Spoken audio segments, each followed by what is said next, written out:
Aunty raging cell रु जो झीटर बापा कंप्लेन करथिले तांकर ना जोटा आसथिला मेल रे आमे जहाँ से झील को पचारू से कहले ये मो बापांकर ना नुहे तेणु तांकर बापांकर ना और तांकर फोन नंबर पाइके आमे तांकर संगे फोन रे कथा हेतिलु कमिटर सब मेंबर फोन सुनी चंते आमे रिकॉर्ड करिक बध रखिछु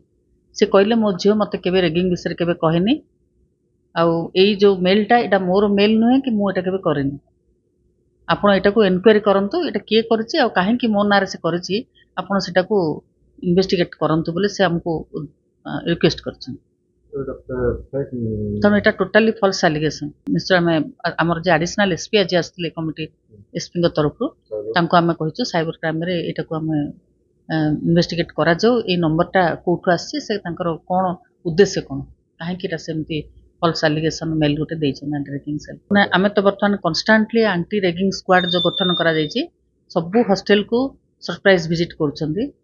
ता छडा समस्त को कुहाई जे आउ किछि जदी कंप्लेन आसीबो आमे संगे संगे दृढ़ ये पदक्षेप नबु जेमती विगत दिन रे आमे नेइतलु सेमती नबु।